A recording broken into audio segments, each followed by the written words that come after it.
Hello, and welcome to Right to Be Wrong, the show that revives the art of conversation, accommodating varied views on sports, culture, politics, world events, and every topic under the sun. After all, you have a right to be wrong. Here are your hosts, Dave and Tony.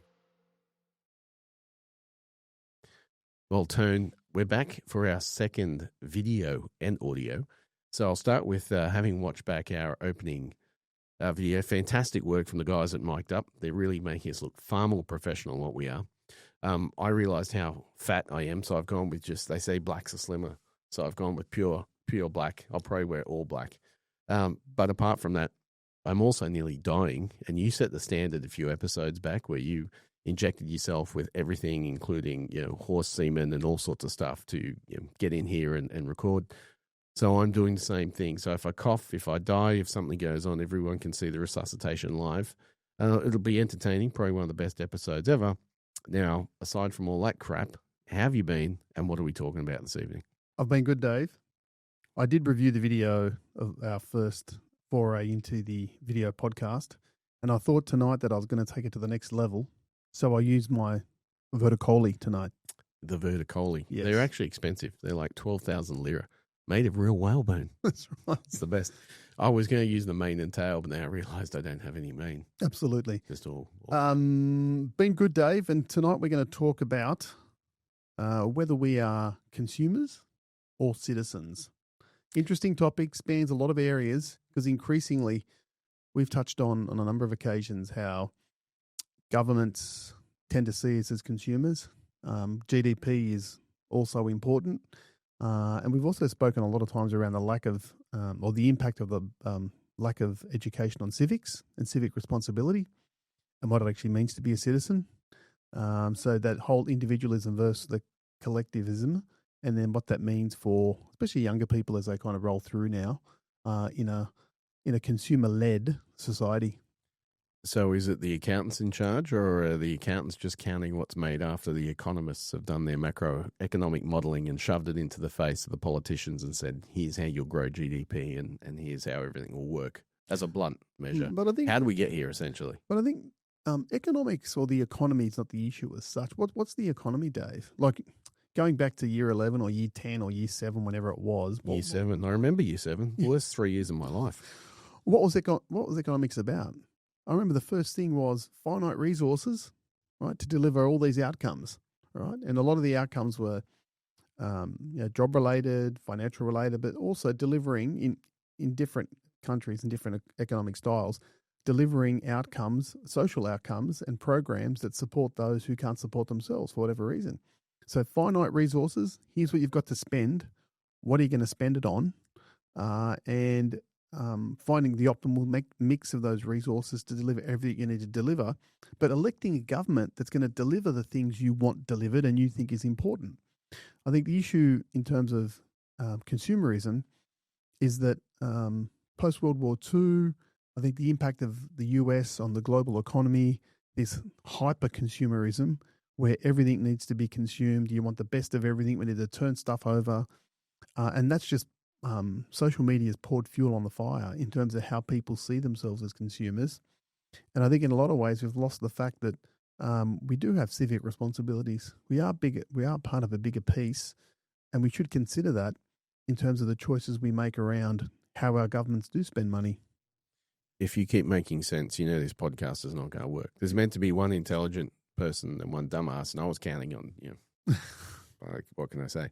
I think actually I hadn't thought through the point in which I would suggest that we jump the shark. So, and for anyone that doesn't know the Jump the Shark thing, it's to do with Happy Days, for a show from the 80s, set in the 50s, with a middle-aged man used to hit on teenage girls, and it was seen as cool back in the day. Rides a motorbike, and when it's about season 7 or 8, it's losing its vigor. They do a whole episode where he's going to jump a shark in a pool. So it's in TV land, it's like when you know that something's over. And I would suggest that we jump the shark. I hadn't thought about it, but I think you're on the money. I think when you said Second World War, US hyper-individualism, hyper-consumption, that's probably one of the problems that we got to. Now, when you also mentioned finite economics is the allocation of finite resources. Yes, right. In short, yes. Now, that being said, I think one of the problems we've got to is we're not allocating resources because we're bettering things. So, for example, there was a difference between the Industrial Revolution leading to something like the washing machine, where a woman doesn't go down the river and beat her clothes over the rocks, unless you're still in parts of the world that do it. But you can afford a washing machine. But at the point you could have a washing machine that made your life easier, we've gone from where that washing machine lasted 30 or 40 years to now there's inbuilt obsolescence. So they're only lasting 7 or 8 years. So I don't know if that's a good allocation of resources. That what we've started to do is create a model that we overconsume. And every time our supposed leaders talk about us now, that's what we see. We see what's GDP happening, what's happening in the economy. We're not spoken about as people. So one of the things I've mentioned before when Leith Van Onselen from Macro Business talks about capital shallowing, and one of the reasons why our productivity has declined in Australia is because there's not been investment in capital. So using the example he says is a cafe with 1 coffee machine, 2 baristas producing 100 an hour. If you put on 4 baristas, you don't produce 200 because they're bumping into each other. You need the capital of the second machine, and therefore you double your capacity. So in that regard, I think one of the things that we're doing is the second part of productivity that completely gets overlooked is where you can do the same in less time and therefore have more downtime. And that's probably one of the big parts of where we've become just consumers, because it's never enough. Because if we look at AI, for example, and the rapidity in which you can write a report that might have taken you 2, 3, 4 hours. So in the next 5 or 10 years, the average administrative job might reduce the work by, let's say, half. Now, we don't turn around and say, let's give half to business, where we'll go from 40-hour weeks to 30 and we'll keep 10 to ourselves. We tend to want to fill up that 20 hours that productivity is produced with just producing more. So I think that's where the failing for me of, your civic duty encompasses everything from your individual responsibility within your household and obviously within your community, but we just don't think about that anymore. So you touched on the point there, Dave, around this inbuilt obsolescence in the washing machine, but that's a conscious choice by the producer, right, to generate a pipeline of revenue every 7 years, right? So it's not as if that's not government policy. That's just the free market doing it. The free market does. No, that's our individual choices That's right. allowing that to take place. That's right, because we've sent the signals that say we're happy to tolerate pay it every 7 years for a washing machine. Correct. And the other thing is a false economy in that regard. So people will say, oh, but the reason why I'm happy for that is because my washing machine now doesn't cost me $2,000. It costs me $800. And therefore I'm $1,200 better off for having the designed obsolescence. I'm like, no, that's very short term, because your old model lasted you 30 years. So across the life cycle, you're now going to buy 3 of them, notwithstanding any compound. So you're already at 3 8s is $2,400. So you're actually out of pocket another $400 than what you actually would have been. So this is the thing where I think the only way this is going to change is through individual choice.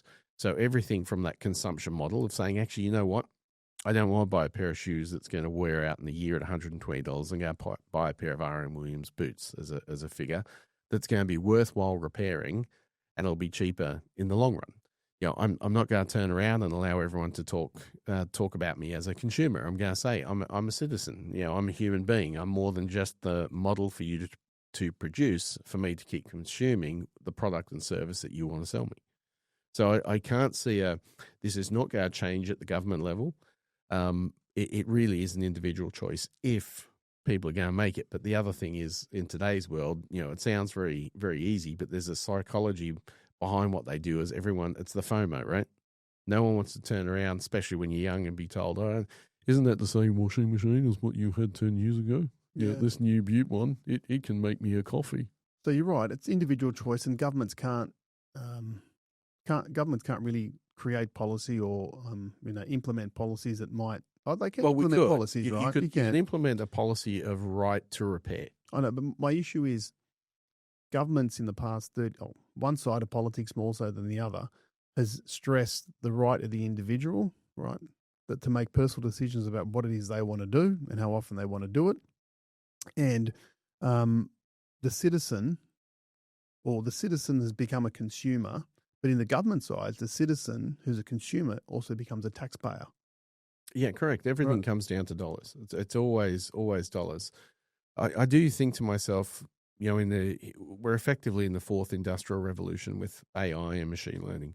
I think to myself, hypothetically speaking, let's say on average, every single job that we currently do in 20 years' time could be done with 10% of the human effort now, right?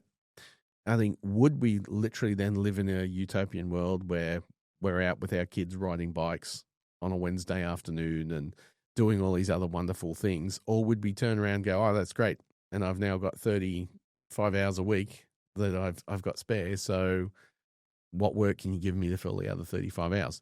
Notwithstanding that I still think there's a value in work for the human, the psyche to add, you perceive your value and contribution to society. But I just wonder if we're ever going to stop and say, well, what level of productivity that reduces our input that allows us to have more lifestyle? The people don't value lifestyle. They do once they lose it. So, for example, a clear example of this is the dual income home, right? It's gone from option to obligation. Yeah, but that's what I'm saying, Dave. People don't value it because people make decisions in respect of property in cities like Sydney that force them down the dual income road where they're locked in and they can't get away. Like housing is just another. This is the same everywhere, though. But housing is just another form of consumption. Point to one developed economy that you can, on average income to average household, you could live on one income in the OECD. Yeah, but again, Dave, like that's individual choices, right? That's this mindset of I need bigger, I need better, and I need it every 3 years. It is, but there's individual choice that's not made by all individuals. You only need a significant minority of individuals that will turn around and destroy it for all. So, for example, let's take the 15% on average of women that are career-driven and not interested in kids and family, right? And they have a right to be that way. There's nothing wrong with it. But that 15% of people suddenly had two incomes that they could buy the second home, the holiday home, pay more, do all those things. So that on the margin starts to drive everything up, but it wasn't a choice of the other 85%. Now, I'm not arguing and saying we should have stopped them and told them they have no choice, even though there would be an argument there to say, well, we run a democratic society. Do we implement policy for the minority that impacts the majority in a negative way? But that's a whole episode in and of itself, governance for the minority. And I wouldn't agree with that. But it does mean that a significant minority can influence what everyone else must suffer beyond your choice.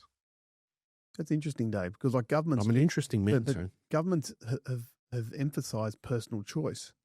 So the choice of people to want to work, the choice of people not to want to have kids, the choice of people when to determine when they want to have kids or get married, all of that's personal choice.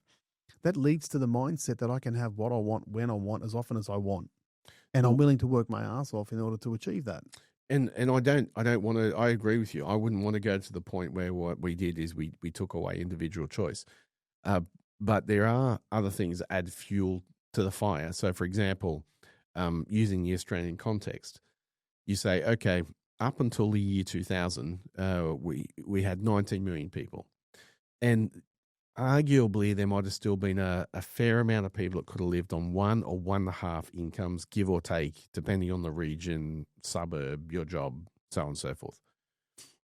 But as the migration policy, that none of us have any explanation from the government as to why it became 50% increase in 25 years with another 50 in the next 40 projected, that meant that our resource pool, so Australia selling iron ore and coal and the different things that underpinned our economy, it meant that instead of sharing that amongst, say, 19 million people, we're sharing it amongst 27.5 million people. So there are policies that start to add the pressure that mean as other people came in, as Chinese money, for example, came into real estate, that, whether it was money laundering, some of the allegations, whether it was just rich Chinese wanting to have a foot in the door to PR in Australia, or whatever it may be, those policies did start to drive up the cost base for things like housing that was beyond the control of the average citizen. But we weren't seeing the citizens. It didn't matter. There's been no referenda, there's been no question ever asked to say, do you want a big Australia policy? And within that question, that is defined clearly what the big Australia policy is and to what benefit the argument's being made to pursue it. What is the argument for big Australia? I've not heard one from anyone. So what's the argument for a bigger population? Well, generally, the argument from the bigger population always comes from the single answer, which is government tax base. Which drives what? Which drives the economy. That's right. So it's GDP, right? So we know for a fact in the last 5 years, I think this is it might be the last 4 or the last 5 years, sorry, that without population growth, right? So you strip that out, we've actually contracted as an economy. Well, we've contracted as an economy on a per capita basis anyway. That's right. So even the measure they use is actually incorrect. It's giving them a nice overarching, GDP's increase, but everyone's standard of living is actually declining. Real wages are down something like, they're at 2011 levels or give or take. I can't remember the exact number, but the point is that it's a very poor metric that's sending everyone backwards, that allows Treasury to pat themselves on the back at the federal level, while the states wear the problems of the infrastructure and the citizen wears the problems of the crush-loaded infrastructure and the declining living standards. So let's pivot, Dave. There's that corporate speak, Tone. I hope we're going to circle back. We are. Take me on the journey, Tone. We touched on digital and social media and the impact. Social media treats us all as consumers of content, correct? Yeah, but I would just say that's a new medium, because so did buying magazines, newspapers, watching TV. That for me it's always been around the consumption of content. It's just a new way. I know, but the pace with which we consume it. It's through a fire hose now. That's right. The ability to consume it, the algorithm doing what the algorithm does, flicking more stuff up to confirm our own biases, right? But it actually discourages. And I was listening to another podcast the other day, and they said that I only ever listen to our own podcast. I fall asleep listening to your voice. Thanks, Dave. Scrolling through social media and trying to engage with people on social media would do your head in, because you're inevitably going to get into an argument with someone. See, because there's no ability to actually have a reasonable discussion with someone with a different point of view, with a view to learn something, because social media just doesn't allow it. Because it becomes narky. On average, to me, social media is just a megaphone for morons. Now, that's not to say I haven't seen some great, little pieces, or I haven't read something that someone's put up a link to whatever that's been quite good. But yeah, how do you get nuance? How do you articulate your position in 240 characters? How do you have a conversation back and forth in 240 characters? It doesn't happen. But one of the things I would suggest that is a benefit of the changing landscape as far as that is the barriers to entry for things such as podcasts has really gone through the floor, right? So people like you and I can actually start having in-depth conversations, and we're not, one of the things I like to think is an advantage of what we do, we don't get offended by what the other one says. We're not worried if it turns out 5 podcasts later we find out we're wrong. We're on the journey of that conversation. That's why the upsides of the technological advancement, and I hope as that continues, that people move away from the 240 character, tit for tat, and move into things they're interested in. Start to listen to a little bit of long form conversation, or watch. As now, Tone, we're moving forward. Look at the beautiful faces on video. Yeah, absolutely, absolutely. What about politics? Politics brand candidates as almost products. Very much so. It's that whole personal brand stuff. I hate that term, personal brand. It's my personal brand. It takes me straight to the Will Smith, not the slapping incident, but there was a leaked video of where he was going off about, I can't remember whether it's his wife, Jada, or someone else in the family that effectively filmed something and put it up on social media, and he said, he's going nuts. He's going, that's my brand. That's my personal brand. You can't let people know. And I thought, wow, what a world you live in, where your personal brand, you've got to put on a persona and a front all the time. In fact, that's something I think the US has a big problem with. Well, we're all getting it. But one of the reasons why I think the Lance Armstrongs and the Bill Cosbys got away with what they did for so long is people are loving that personal brand concept. They're loving that, such an angel, doesn't swear, and he does this. I'm sorry, I've been around long enough. There are no angels on this planet. We all get angry.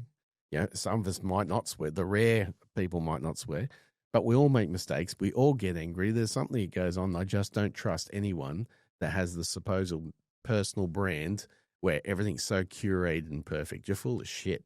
I'm the first to say that one of the reasons why I actually know as much as what I do, and I know a fucking lot, is because I've made so many mistakes. I've made more mistakes than probably, people at my age, probably 10 people in their 50s. That's come about for a various number of reasons. But the thing I'm proud of, even though I've been a dumbass, is I've tried to take the lessons out of all those things to get better. And then hopefully when I talk to other people, they've got an option. You have a right to go and make the same mistakes as I did, or you can listen and avoid the bullshit.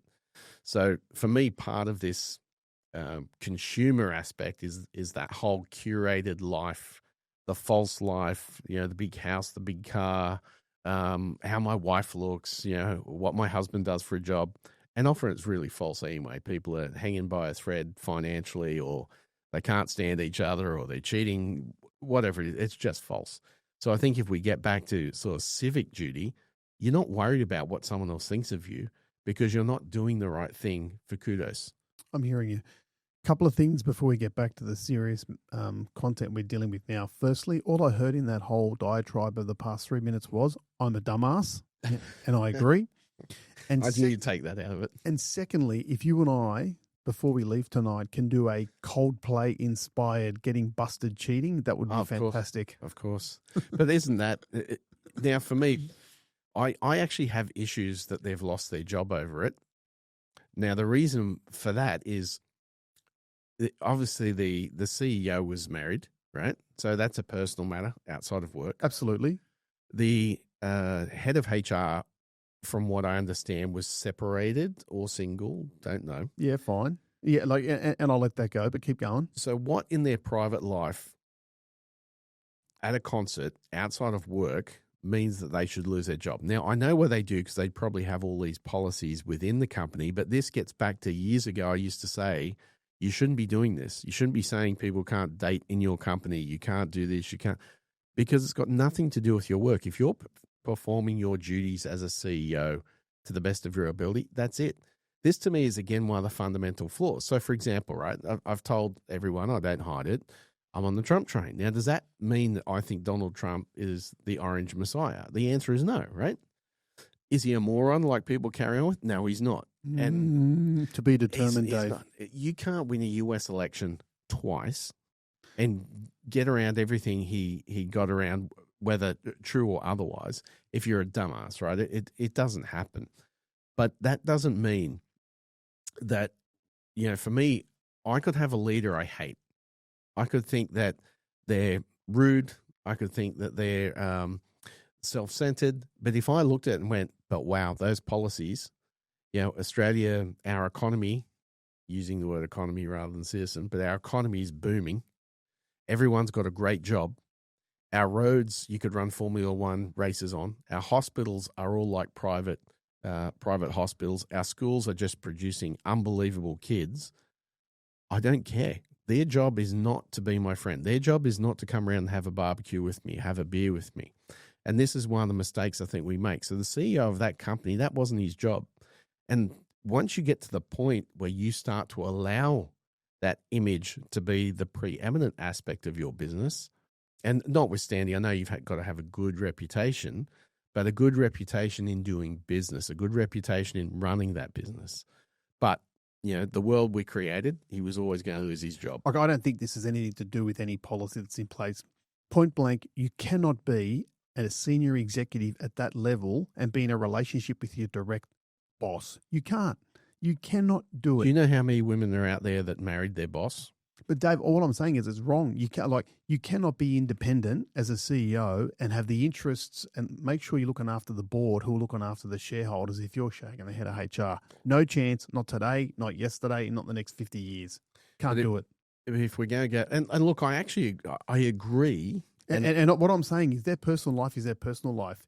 If that was removed, let's say it was 3 people, 3 levels underneath that bloke in the organization, completely removed, And it's kind of like, it's still not a good look, but does it really impact And the this job? is what I was right? going to say. Yeah. For me, what the But problem is their right. positions. The proximity. Correct. And the Especially fact that, she's saying she's great at getting on with CEOs. But the thing is, Dave, all those policies you mentioned, the diversity policy, the workplace safety policy, this policy, that policy, who do you reckon the co-signature is on most of those?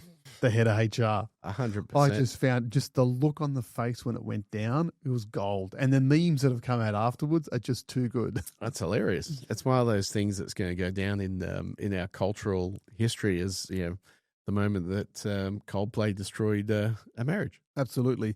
What about, Dave, part of this consumerism, it kind of bubbles up things like health and education. Because a lot of government services have been privatised, there's a feeling that they become a product and they're no longer a right for someone to expect. Like as a citizen, I would expect that there's a certain level of healthcare that's provided in the society. Not so much for me now because I can afford private health insurance and yada, yada, yada. But for others. What's that, Bernie Sanders? You're in the top 1%. No, I wish. But there's that safety net there, right? But now because a lot of these services have been privatised, they do become a commodity, right? And people are willing to pay overs for them. And then the expectation is that everyone should be paying for them. I agree. And Can you stop saying that? I agree with you. I know, right? Off. Putting you off. All right. I disagree with you, you idiot. Thanks. You're a moron. How on earth do you ever see in front of your title? I think, well, for me, it depends on what you talk about privatizing. So I think there are a few things that are the foundational pillars of society that would fall under civics that would get us back to ensuring that we have a basis of civic duty and civic opportunity rather than consumerism. Obviously, I am a universal healthcare guy. That doesn't mean I think universal healthcare gets to the point that if you want to have your boobs done, that's covered. Although I don't know, I'm getting bigger. Do you think I still need it? Yeah, or they're growing naturally. So I think universal healthcare, universal education, again to a certain level. I've mentioned before. I think things like public transport, I'd like to have there, and something that I've been thinking about this a lot, and I'd like to, again, do a whole episode on it, but things around the natural resources of a nation state. So for Australia, what we're talking about are things like our iron ore and our coal and our gas and things that some very big companies make some massive amounts of money on, and the Australian taxpayer probably doesn't get their fair share. Now, notwithstanding, Australia should effectively be the Saudi Arabia of energy with everything we have. But I sometimes think that if you've got the natural gas and the oil and the coal and so on and so forth, that should nearly be state-owned, or at least 50-50, so that, okay, you're maximising profits in terms of efficiency, the R&D, the things that are better done, often better done privately, but we're not throwing it all away that a handful of people benefit from the sale of those resources to the detriment of everyone else in the nation state. Fair enough. What about, Dave, the level of disengagement in terms of civic disengagement? People like skeptical about democracy, skeptical about governments, what they're doing, like low voter turnout. People just don't really care. Even at a granular level, at a local level, over the past 15 years, maybe 10 years, even more so, I've noticed a significant uptick in the difficulty that local clubs, community groups have in drawing volunteers into their sphere to help them deliver whatever services they're delivering. Why is that? So the classic answer is, I'm really busy with a whole lot of other stuff, which makes it hard for me to contribute. So there's this lack of willingness to give up a part of your time for something which is community-based to deliver benefit to a much broader group, because people are busy, or people just aren't interested, or people actually aren't aware that part of being in a society is actually giving a bit up to help others. We're living in our society, Jerry. I think there's a few more variables to that one than just the civics. So I think the time poor is true, because we are too busy. So I think that's... I know, but the time poor is true because of the hyper personalization around consumerism and needing to achieve and needing the bigger house and needing to pay for the bigger mortgage. So people are working extra jobs, or both partners are working. That all feeds into that. It does at a certain level, but others it doesn't. Because you look at Western Sydney, for example, and that's not chock full of multi-million-dollar houses and whatnot. But just to go and buy a decent place as a first home in Penrith, you're looking at $1.4 million. So if you've got to work second jobs and you have to do all that stuff, and then if you're working a second job, then you still got to mow the lawns, then you still got to wash the clothes, and you still got to spend time with the kids. And so I think that there's an element there of the time poor that is genuine and beyond the control of the individual. But I think there are other variables within this that have turned some people off as well. So there's things like, the over-complication and the onerousness of the bureaucratic process. That instead of turning up to coach now, you've got to have this certificate and you've got to be approved by that. And then you've got to have your working with children check or whatever it might be. And then we turn around with the insurances that we won't even let people, kids play in the mud anymore. As soon as it's wet, call off the game. So, and I'm not arguing against the protection aspect of, say, kids. I understand that you want to vet and make sure the people that are around the kids are, the right people. But we have turned around where the guy, for example, when I was growing up, our coach would take us all to cricket in the back of his ute. Now, I know it's a bit dangerous having a whole cricket team in the back of a ute, or, you'd fit 2 in the front and then the other 9 in the back of the ute. I don't want to revert to that sort of thing, but it's sort of the epitome of that. Your job as the coach was just to coach the boys, keep them safe, and have a good time. Where now the paperwork, the time commitment, how many times people want to train, because we used to train like once and then play.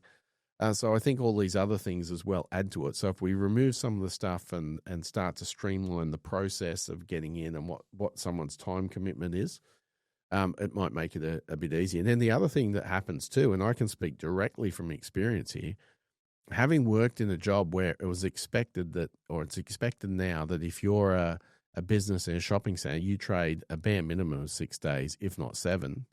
So most kids junior sports on a Saturday. So if someone's at the barber shop, the hairdressers, the butcher shop, the nails, wherever, how are they meant to be at sport as well? And if they take time off, they lose money. So a lot of the stuff, if you see, I would be pretty confident without literally going through and doing a survey, I think you'd find that most people that are engaged in their kids' sport in any capacity work in an office Monday to Friday, 9 to 5, or teachers. Yeah, you're right. You've got any tradies who have to work a Saturday would struggle to assist. And this has been one of the problems too of where we've moved away from civics, because we've got a class of people that now work remotely, work from home, never work weekends, where the people that have to work weekends because their trades either inherently had that, and even still a lot of the trades, like when I started, shops weren't open Sunday. They weren't open Saturday afternoon. So it's not like you say, oh, you chose that because when you started, that's what it was. No. There's been an evolution. So as you take that away from people, that's the working class you've taken away. Now, at the same time, governments have lobbied, we don't want to pay penalty rates on Sundays is just any other day, is what they say. We don't want to pay penalty rates. Oh, okay. If it's just any other day, everyone do it. Yeah, get the accountant, go and do his Sunday and tell him that, no, there's no overtime. The client wants to come and see you on a Sunday now.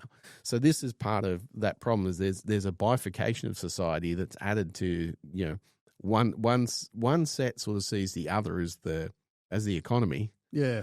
And then the other sees work as to provide for your family. Yeah, I get You're somewhat anomalous to be in the position you're in and actually to be so committed to your boys and the time you spend. I can tell you, 35 years in my industry dealing with men, you are an anomaly in that. Normally what would happen is guys would start getting to the point that you got to keep wanting to climb, make shitloads of money, end up divorced, not talking to their boys, rebuild their relationship in their late 20s and try and be a good grandfather to make up for being a bad father because they kept chasing the dollars and the career. Yeah. You've been really good. I hate being nice to you on the podcast, but you've been really good at walking that fine line. Don't do that again. I know, but I'll keep treating you as the arsehole you are. There needs to be some natural tension between us.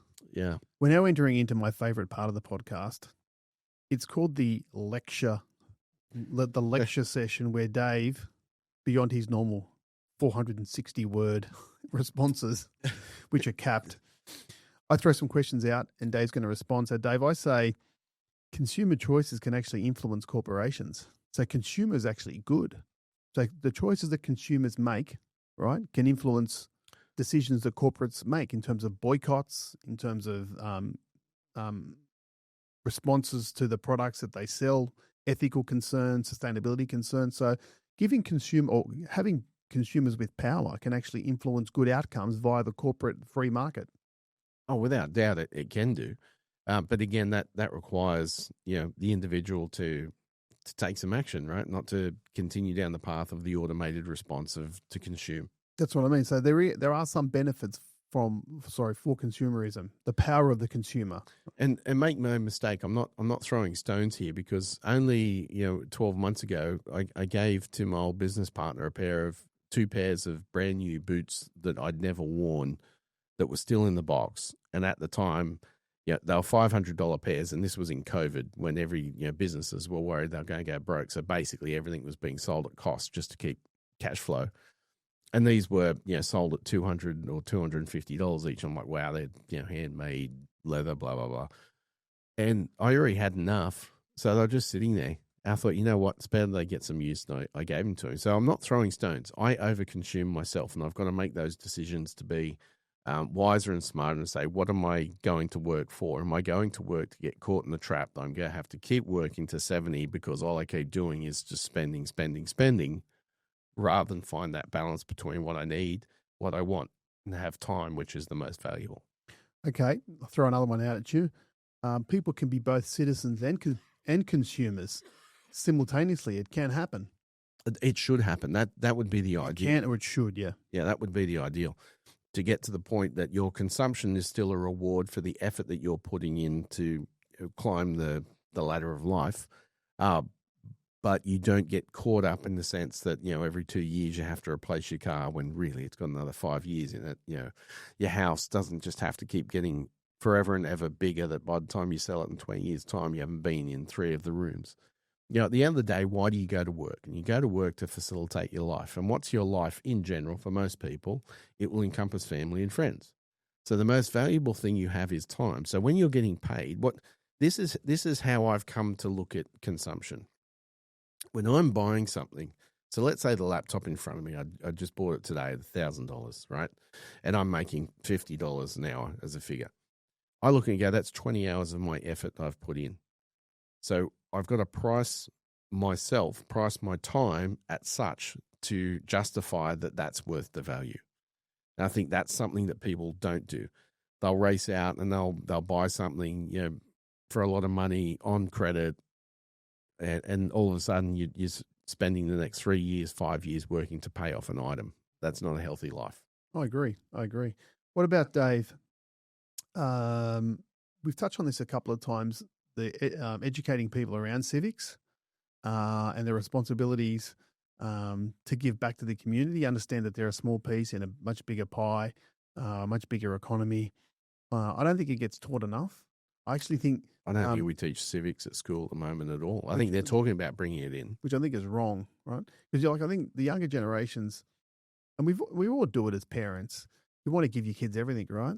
Yeah, because you come through your heart, but you've got to use your head sometimes. Emotional decision-making comes up with the wrong decisions, unless the old saying, a broken clock's right twice a day. So when you make emotional decisions, most of them are going to be wrong.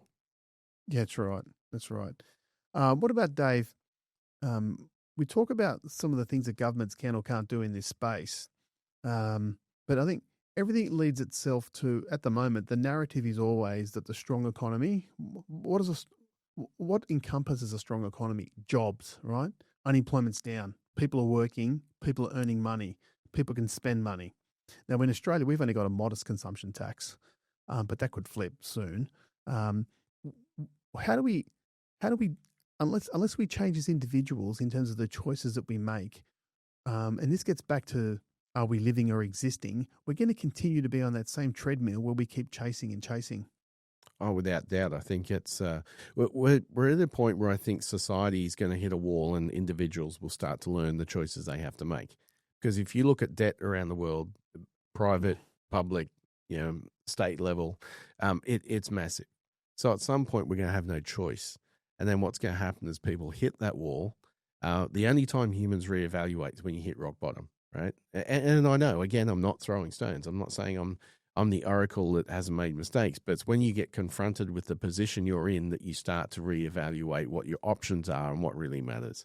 And I think where we are getting to one of those points in the cycle, some call the fourth turning, and effectively that's that saying, strong men create good times create weak men create hard times create good men.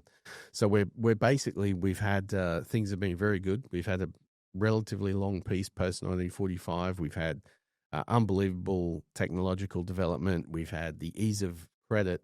Even COVID. Look at COVID, right? And people say, "Oh, COVID was really hard." I'm like, was it really? You worked from home.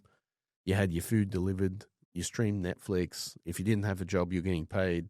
You've only got to go back to 1939, and guys are getting a uniform and a gun and sent off to countries that they can't point to on a map and fight a war in the jungle.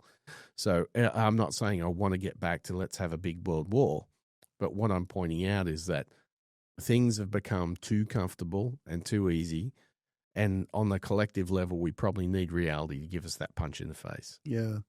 So we've used the term consumer.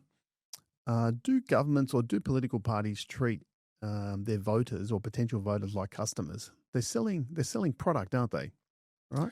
And then, but by definition, those customers need to make a choice. I like that product more than that product. And when people are at a ballot box, Dave, what are they thinking of? Well, they're always thinking of what's the best for me financially. That's right. What's going to be the best outcome under these policies for my hip pocket. And that will never change, right? So it takes someone with a real sense of civic responsibility to say, you know what, I don't actually agree. Actually, that policy, that's going to hurt me, right? Personally. But I actually think it's the best thing for the country. Correct. And what I would say when you understand civics well is not that you will support all these policies that are going to hurt you in perpetuity. What you understand is there's a time and a place where you're going to lose and the time you're going to win. So what you might see, for example, you're at uni and you're complaining about your HECS fees and whatnot. You might go, you know what? It is what it is. I'll pay this bill. But somewhere down the line, when you get married and you end up with 3 kids, we've got some sort of situation that's far better for families. So that to me is what understanding your civic responsibilities and your civic duties and your place is it's not a perennial loss. It's a time and a place, and you can't get everything for you all the time. Sometimes there are other priorities. And so extending on this discussion around voting, democracy, treating voters as customers or consumers, is modern democracy actually weakened by consumerism? Oh, that's a really good question.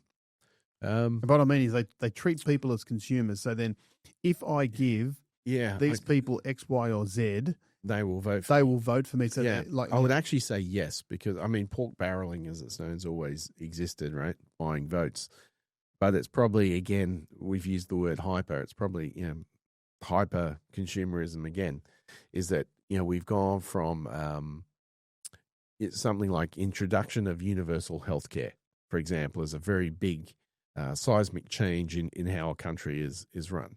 But now we're at the point where, universal healthcare has got to cover every single thing that will happen to you forever. You never run out of options. You can't introduce a gap fee to see a doctor. So it's got to the point of absurdity. Instead of saying, look, we're getting to a stage where we can't afford everything as the model was running. So instead of when you turn up to a doctor, it costs you nothing. Can you pay $10 contribution now? And then everyone blew up. Oh, I'm not going to pay a gap fee. Which I think, so going back to 2013, when Joe Hockey was the treasurer in Australia and Tony Abbott was the PM, and they wanted to introduce a $7 co-payment, right? If someone said to me, Tony, every time you go to the doctor, your wage or your taxable income's at a certain level where you can cough up $7, sure, done. Yeah, correct. Right? And I think for me too, it's, there are things that we could still do that, maybe what we could have said is that slides each year. So your first 5 visits, no. And then after that, it's $7 and that resets at a year. There could have been something that we could do. But again, because people are consumers, they're trained to think of what is best for them instead of, again, I'm a citizen and my civic duty. And then, Dave, you get individuals now, because there's this increasing distrust of government, and social media just fuels it, right? They're in it for themselves. They're all the same. We're going to drain the swamp, right? People just don't trust government. So that actually pours fuel on this whole hyper-individualism. I'm going to look out for myself. The government doesn't look after me. They're only lining their own pockets. They're the ones who get they're still getting pay rises. I'm not. It just fuels the decision-making that says me first, everyone else second. And there's always an element of that that's going to happen. But the fact that some people can't even look beyond their own circumstances to say, that's good policy, that's going to help a whole lot of people, I support that. I actually think we've been dumbed down significantly in the past 30, 40 years. 100%. Because our inability to actually look at a policy and just think collectively, what are they trying to achieve here? Most people whether we're talking the US election, whether we're talking Australia, UK, most people couldn't have named 3 policies of the party that they voted for. And that's sad. But when you talk about trust in government, this is the individual responsibility of those MPs, because the trust in institutions has been declining for decades. It's across the board. So it's universities, it's media, it's government. And they've sort of done that themselves because the lies they've told. So let's use COVID, right? So someone like me, the information I had early was it was out of a Wuhan lab. Now, when I say that, I'm not saying I'm connected to the Secret Service. I'm just saying the sources I rely upon and who I talk to and who I know, it was out of a Wuhan lab. Just to be clear, are you saying the China virus? It's the China virus. Was it China virus, Johnny? Yeah, that China. So anyway, back to China. I was saying so it's our Wuhan lab, blah, blah, blah, blah, blah. I was still working at the University of Sydney at this time. And then, of course, it became the whole pangolin, the wet market, and all the bullshit. And people like me were getting pilloried. And now, of course, everyone's like, it was out of a Wuhan lab. So if you're going to lie to the population so blatantly, and one of the reasons why I don't like the unfair criticisms of Trump, I have no issue with criticisms of politicians, but the bullshit of the Steele dossier that everyone now knows is untrue and all this sort of stuff. What do you think people are going to do? And to me, this is, if I was critiquing, like if I was a registered Democrat and I was critiquing our current state of affairs, I'd say, what did you expect? You started playing games that are complete lies. You didn't attack the policy. You didn't turn around and say, if Trump gets in power based on these policies, here's what's going to do for wages or inflation or whatever it might be. You just made up complete and utter bullshit without thinking of the downstream consequences. So it's the same thing when they started getting rid of what they did with the Supreme Court appointments, and when they changed different things, they warned, don't do this to change the voting, it'll come back to bite you. And they thought, we'll do what we want. And they changed it. And then what happened when Trump's first term? He only needed a simple majority to appoint who he wanted on the Supreme Court. So if you're going to be a supposed leader and you're only making decisions in the now, not thinking about the downstream implications, you're not much of a leader. But you've just described Donald Trump. But I've described everyone for the past 30 years. I agree. And everyone, I'm talking all around the Western world. We have no leaders in the Western world. Keir Starmer is a joke. I called it months ago when I spoke to Gary and said that clown won't last. And it's looking like the Labor Party themselves are going to defenestrate him to try and save their own asses, because reform's going to absolutely wipe them out.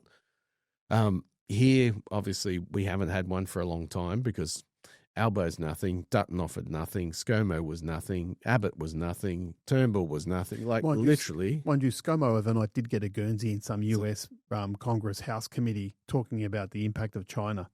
Yeah. Seriously, if I was there, I would just love to whack one on his chin. What a give it to clown. Well, we've had a few, but where do we have nation builders? We don't have nation builders, right? To me, to be a leader, to be a president, to be a prime minister, you're meant to be a nation builder, right? Or at worst, maintaining the nation that's being built. But I believe that nations are always being built, right? There's always technological development. You're always dealing with bad state actors and the threat of war. You're always dealing with, a whole bunch of things in an economy that can be done better and whatever it is. but we just don't have them because we've produced clowns. Like, to me, you should be able to go and implement a policy knowing that what you're doing, the infrastructure you've approved, whatever you put through, the ribbon's going to be cut 10 years, 15 years after you've left office, and so be it. That doesn't matter. That's the key piece of infrastructure. That's the key policy that you've left. So Dave, people don't do that. Like a lot of the time. And this is where one thing I'll say, sorry, Tom. Right. The one thing I'd say that if he doesn't do anything else, the one thing that you can't argue that Trump has achieved in this term is he secured the damn borders. Like, that was insane what was going on there. And the Democrats themselves now admit, yeah, we shouldn't have run with that. I agree. Right? I agree. So even if he does nothing else, the fact that he's re-delivering sovereignty, that's a good thing. Yeah. But I think obviously there's some stuff that some of the ICE goons going around America, and I don't necessarily agree with that. But one thing, Dave, it's a recurring theme for us. I keep on thinking, like, we're dumbed down as a society. There's a lack of trust in our politicians. Like, the political class since, I don't know, the 90s. The 90s, you think? Yeah, have just let us down badly. Like, there's nothing you can hang your hat on. So to me, it's like DEI came early for the political class, and everyone just got to go to, you have a go and you have a go, and everyone gets a shot, and that's not the role. Yeah, the role's to actually lead. See, the other thing, I don't believe you can teach leadership either. I think you can hone and refine someone's leadership ability. So if you've got a good mentor or mentors, and you show leadership abilities, they'll tell you how to maximize things and do it. But this garbage where universities offer courses on leadership, and I did a Harvard leadership course. Did you? Seriously, yeah. What'd you get out of it, Dave? Some time off work. That's what I got out of it. The University of Sydney paid for it, and under the EBA, I was entitled to time off because I was doing studies, so I got time off. But what absolute garbage! There was nothing there that was insightful. It was literally just, there's 3 or 4 different people from different companies. So what they had is, the CEO from this company and, the general manager from this one, whatever. And they talk about their experiences and what, and all it was like it. Did you introduce yourself as Mike Honcho? Yeah, I spread my butt cheeks and all. It was just ridiculous. It was self-aggrandizing. Oh, this is what I did, and this is what I did, and there's the first black woman that then. I'm like, seriously, is this what you're charging people thousands of dollars for? To me, leadership, often the best leaders you actually don't know till things go wrong, because I think anyone can look a leader in a good time, right? Anyone. If Google is making $1 billion a day, and there's no issues, any CEO looks like they're great. But as soon as you have a major issue, can they address it? So for me, I think we've got too many people that have failed up. And there's a lot of fail up. I want to do a whole episode on that. University of Sydney is one of the sickest places I've ever seen for fail up, because it has a policy where if people don't perform, you can performance manage them. But no one's got the guts to do it.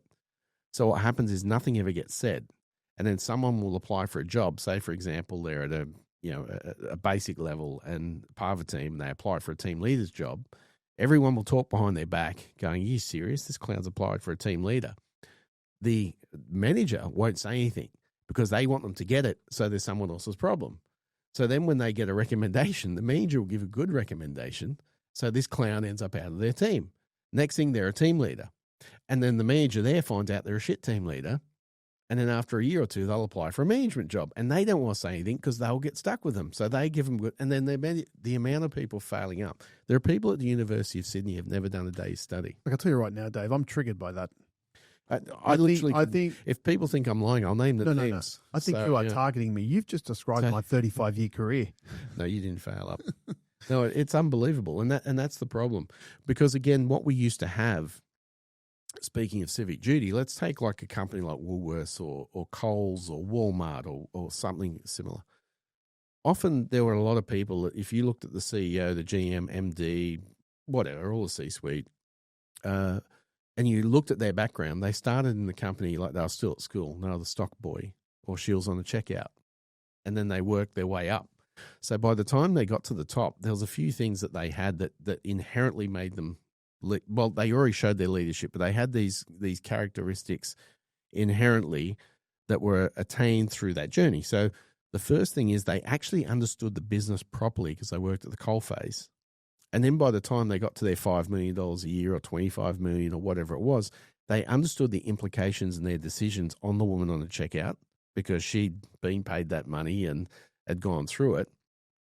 So they understood their responsibility was not just profit. They actually understood my job is two things or three things. Obviously, our customers are our number one focus, but I'm meant to do that in two ways.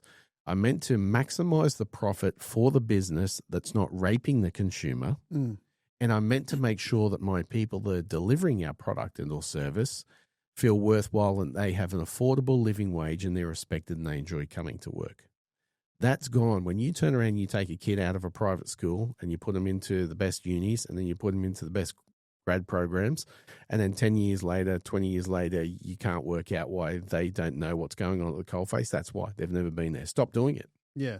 So with civics, but I think like those 3 that's points. how you build it in a leader. Those 3 points you nailed. Return for your investors, absolutely. Right. Oh, sorry. Focus on your customer.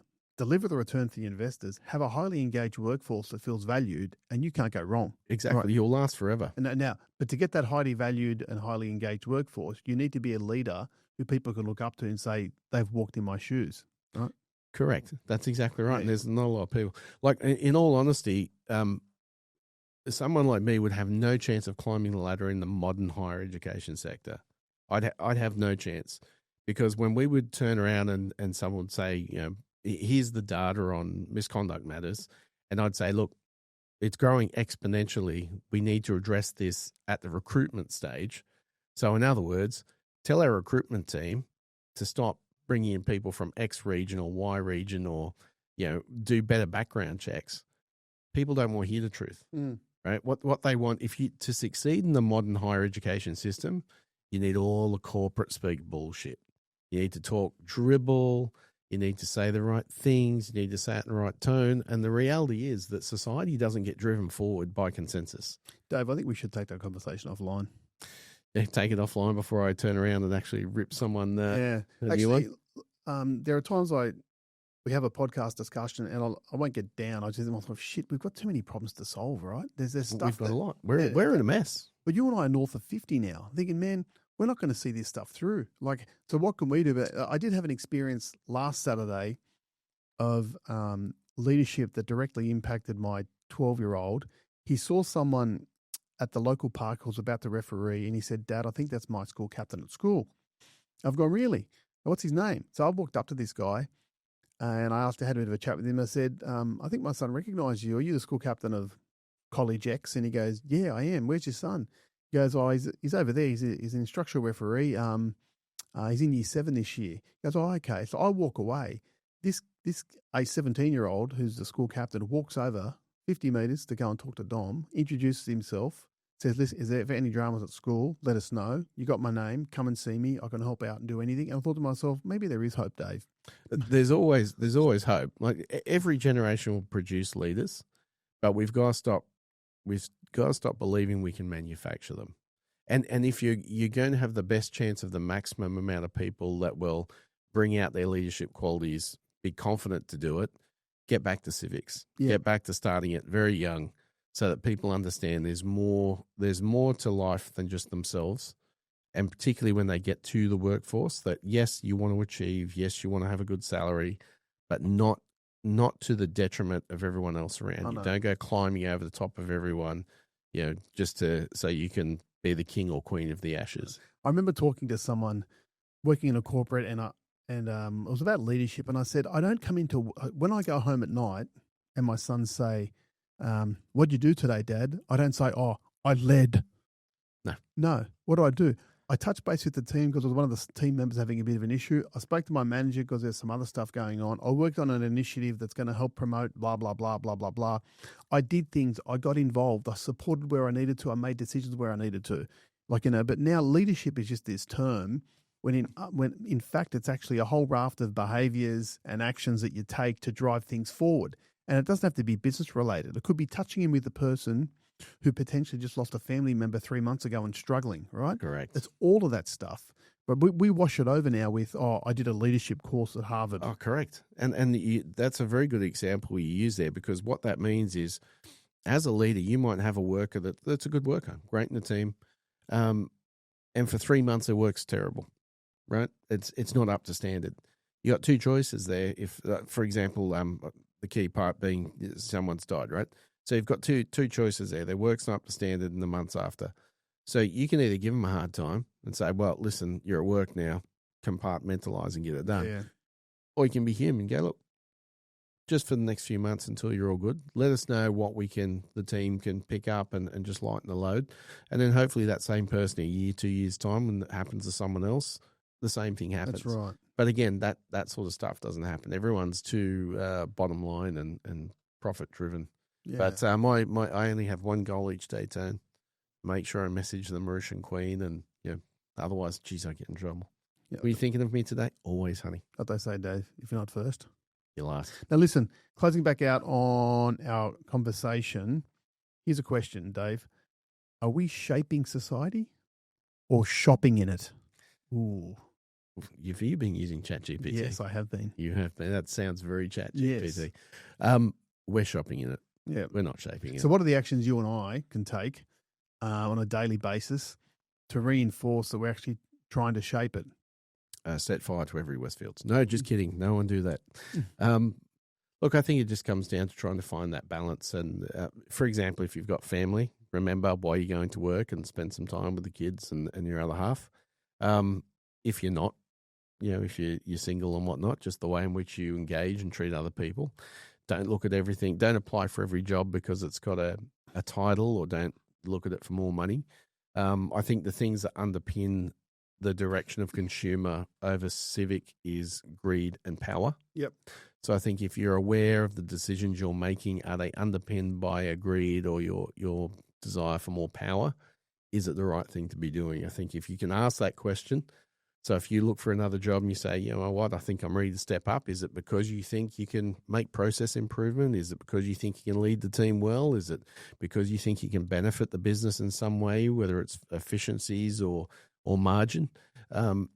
Or is it because what you're already doing is you're looking your next step as ahead, because I can't be ahead if I'm not a manager, and now I can't be a director if I'm not ahead, and I can't be, and there's too many people in their own mind have mapped that journey out, and they're not stepping up for the right reasons. They're stepping up because those are the steps they must touch to get to that end journey. Yeah. I'd probably say I'm comfortable with people making personalized decisions driven based on consumption, consumerism. I'm happy for all that to happen. But as always, live with the outcomes. Correct. Accountability and responsibility. If you're highly focused on consuming things and turning things over and want the best of everything, and then when you're 55, you haven't got much behind your name, you've struggled, and you might have been through a couple of marriages and you're a bit isolated because you've been chasing because you always want the next big thing, well, then just accept that. So ownership, accountability, responsibility for your decisions. I want to be more balanced because of some of the health challenges I've had. I say to myself, I actually want to make decisions that give me a bit of consumption so that I can enjoy some of the things that I want to enjoy, but at the same time, give back. So invest my time in some charities or some local community clubs and make sure I shape the boys in understanding what balance is about between you need to consume to get ahead to some extent, but also be aware that you're part of a bigger piece. But is that consumption for more comfort? Because to me, that's what your consumption should be. Oh, that's what I mean. Not because you need the 15. No. Right? For me, like consumption is like I've just booked a holiday early next year that's going to be in a very nice place. Has this been approved by me? Yes, it has been. Right. I remember seeing that email come across my desk phone. And for me, it's about experiences. So enjoy life's experiences because you just don't know. Experiences really matter. What they say, Dave, tomorrow's not guaranteed. Definitely not. Although only the good die young, so I've got about 3,712 years to go. I'll be like Yoda. Jersey Gludge, take your time out. Just give me one more Donnie before we go. Well, I think it's been a great conversation, Toon. It's a type of conversation I really like because I was only mentioned once or twice. Most of it was positive, not necessarily from you. You might find yourself not invited back, but at the end of the day, I'll brush it off because I'm more focused on China. What do we always say, Dave? You have a right to be wrong. Take care, mate. Thank you for listening to this episode, and we hope you enjoyed it. Like us on Twitter, Instagram, Facebook, and TikTok. Please leave us a review on Apple Podcasts and Spotify.